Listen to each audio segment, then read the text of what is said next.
Hello, everyone, and welcome to a new season of the HHW Show podcast. I'm Obi-Wan, and this week I will have Hector and Frank live to recap what's going on SmackDown and on Raw.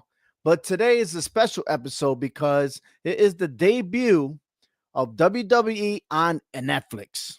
That's right, WWE is debuting on Netflix tonight, 8 o'clock p.m. Eastern Standard Time, and it's going to be live. The question is it going to be 2 hours long or is it going to be longer? We know that on SmackDown, they extended the hours for 3, right? What's going to happen tonight and what's in store for any surprises?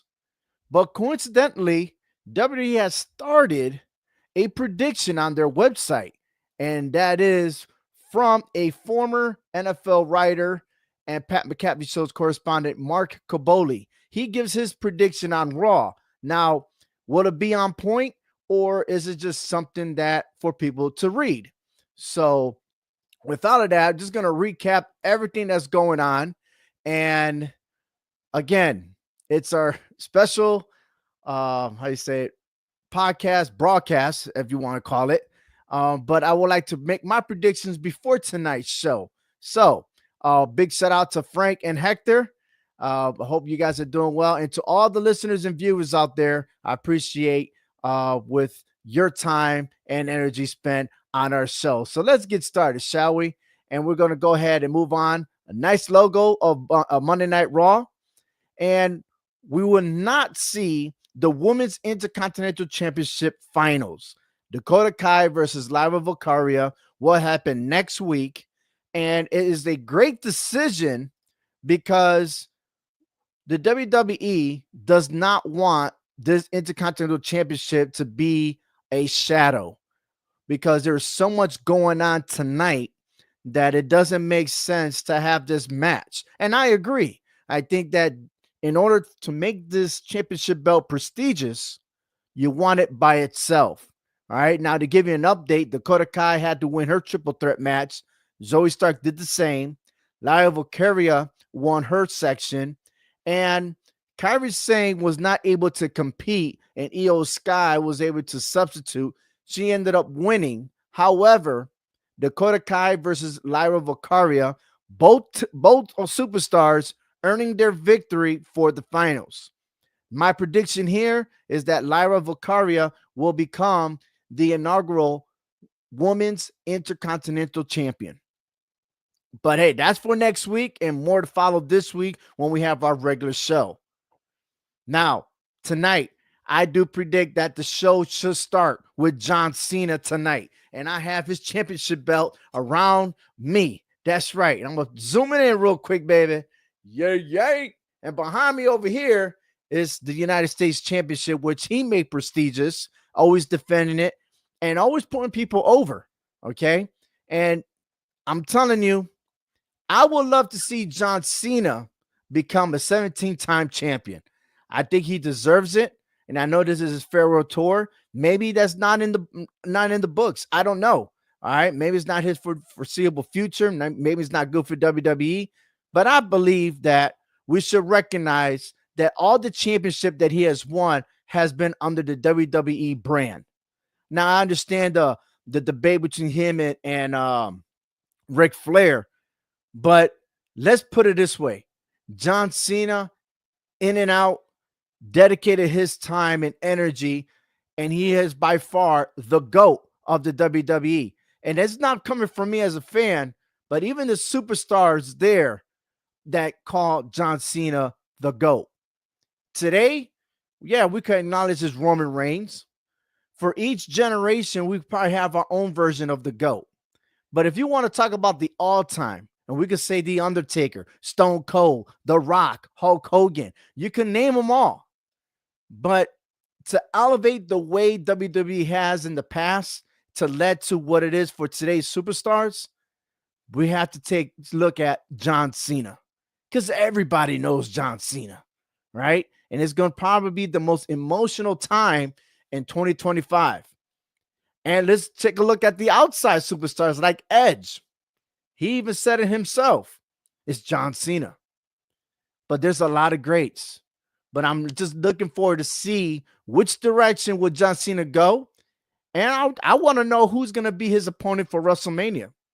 I hope it's not the latest rumors, but it is what it is. All right. Big shout out to Speaking of Real podcast. Hopefully they're starting their season on Wednesdays like they normally do. But hey, big shout out to Speaking of Real podcast. You could tune in and their YouTube channel, and as well as the All Four Downs podcast as they're closing in on the season ending with the college football playoffs and getting set for the playoffs in the NFL. Let's go ahead and move on to probably I wish this could be the first match. CM Punk versus Seth freaking Rollins. And the prediction is that CM Punk is going to win. Okay. And I'm kind of liking this because the fact that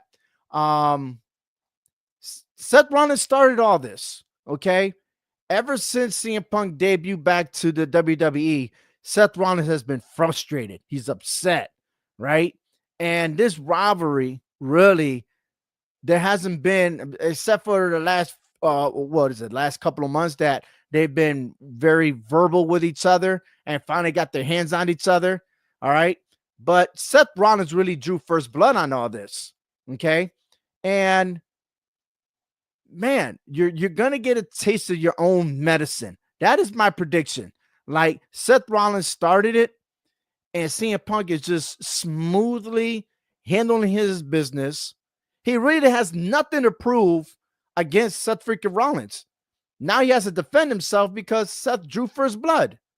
And in that case, CM Punk is going to win tonight.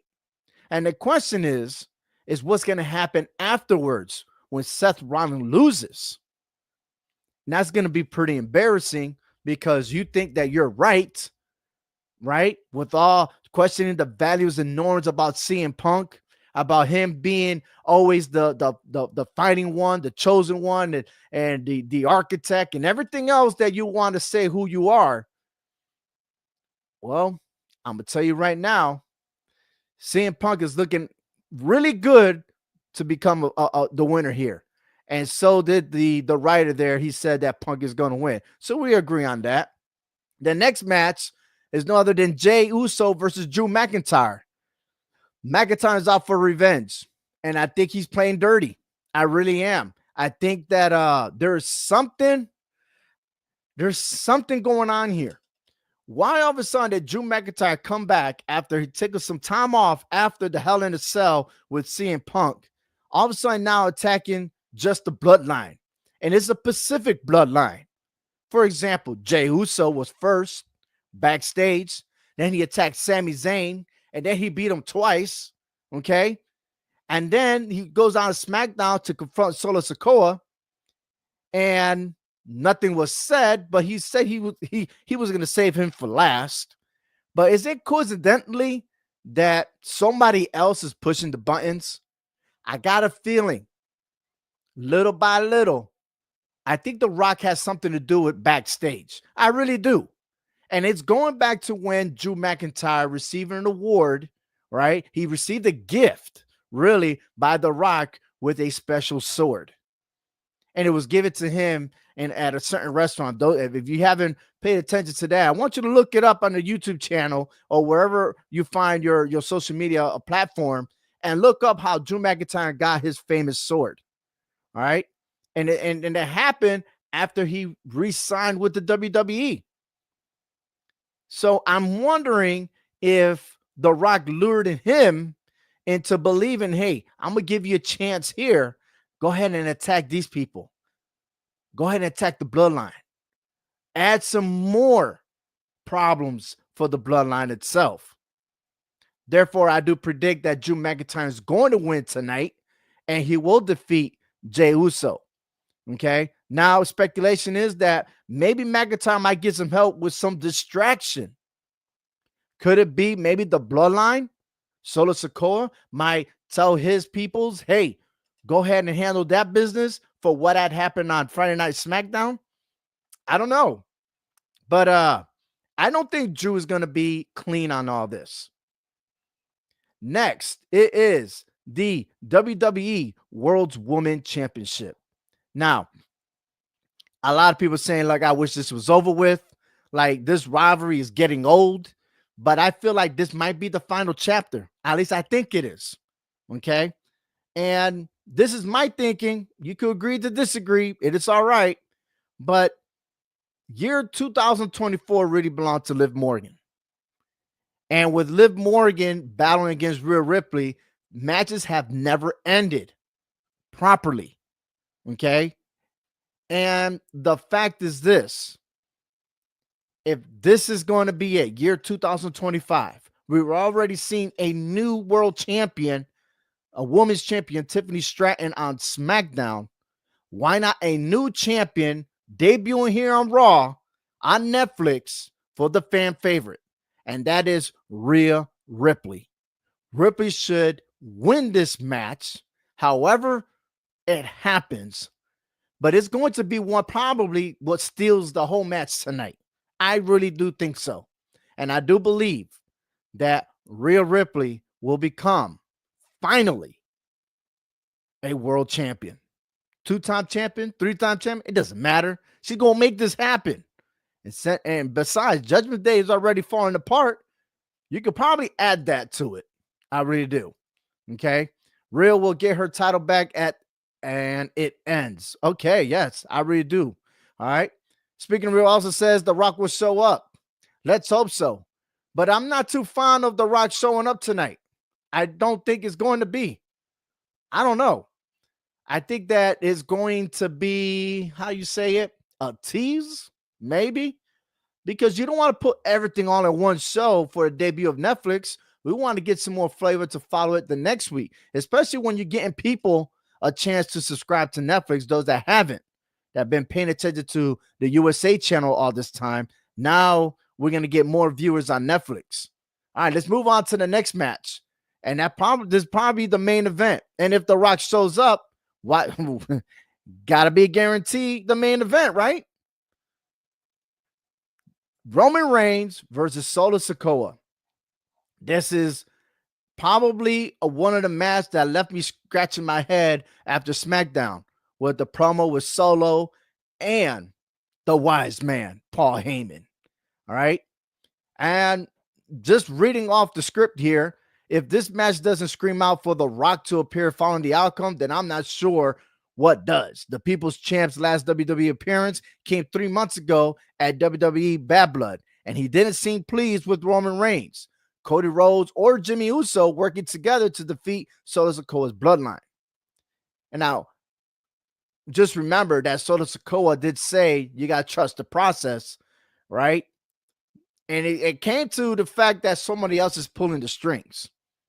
But the OTC making his return and trying to get what is his. He's trying to claim what he had lost to bring it back. That's a hard pill to swallow. It's kind of hard to be in a relationship. You let it go, then you try to piece everything back together. It's just things will never be the same. And what happens if Roman Reigns does win? What's going to happen? Okay. That's kind of hard to tell exactly, what's he going to do? Does he really have the bloodline? Is he really going to have the Usos behind him or Sami Zayn? Remind you that he's never apologized to anyone. It's almost like, yo, we got to do this. We got to do that. And eventually, something's going to happen. One, Roman Reigns wins tonight, and Solo Sikoa is going to be ousted. Or in fact, he's going to say Roman Reigns, he's going to acknowledge him. And if that's the case, his peoples, they're going to turn on him and they're going to fall under Roman Reigns. They're going to, instead of saying, I love you, Solo, they're going to say, acknowledge me. You're going to acknowledge Roman Reigns. And Roman Reigns might pick up everything of Solo Sikoa's, right? He's going to pick up that bloodline. And what's going to happen is the Usos ain't going to want nothing, no part of it. Or Sami Zayn. They don't want no part of it. And now we're going to have a new regime of the bloodline with Roman Reigns. And Paul Heyman still as his wise man. It's got to be. I mean, how else? I mean, Jey Uso already said that he's going to be solo. He's main event Jey Uso for a reason. He's done things. He's won the Intercontinental Championship on his own. Jimmy already said that his goal for 2025, once his toe is ready to go, that he's going to try to go singles competition. Then again, I'm telling you, what happens if Solo wins? I don't know. Solo Sikoa is going to have the wise man at his side? Is that what's going to happen? That's crazy. No one's thinking about Solo winning, but if he does, watch out. Because whoever is the world champion, they're next. The only way that everything goes south with Solo is him losing the match. And that's my prediction. I do really believe this is the debut of Raw that Roman Reigns is going to win. Now, a lot of people say that The Rock is going to show up. What if The Rock only shows up maybe through media? Maybe he's going to show up through the screen and say, I'll see you next week. That type of deal. That's going to drive everyone else to come back and watch Monday Night Raw on Netflix. I really do believe that. I really do. All right. But hey, it's a prediction show. We'll see what's going to happen. But overall, I'm going to tell you, I'm really looking forward for John Cena. I really am. And the fact that what really is going to happen is Cena and Cody Rhodes tangle. Could they be tag team partners or something? Or Cena, or who else is going to confront John Cena? Because sure, this is not going to be Seth freaking Rollins. It's not going to be Roman Reigns. Seth Rollins got enough on his plate. You're talking about part-timers. Well, who else got to complain with part-timers? The only people really vocal in the WWE really is LA Knight, which he's occupied, and Seth freaking Rollins. Drew McIntyre is busy. Who else in that roster will want to go head-to-head with John Cena? Okay. Speaking Real also says Hogan is going to be out there. Congratulations to him. I think he's the aftermath on this one, but hey, it is what it is. Okay. He says Goldberg makes a visit. Actually, Goldberg did say he has one last match. But the thing is this, one last match, meaning he's only got one beef with somebody. And there's no other than the world champion, Gunther. Gunther had a lot of choice of words to Goldberg when they were in Atlanta. Could it be that Goldberg may have a match with Gunther for WrestleMania? I don't know. Or could they persuade Gunther and Goldberg to have a match at the Royal Rumble? Now, of course, that's going to be probably 30 seconds long or 1 minute, but it is what it is, right? Anything longer than that, of course, Gunther's going to toy with him, and that's a wrap. All right, but it's going to be a coincidence as to see what's going to happen there. But there's a lot going on here, all right? And we're not even talking about what's going to happen in between, right? All the mid cards and stuff like that. But really, what's going to happen is that tonight is going to be a fabulous one.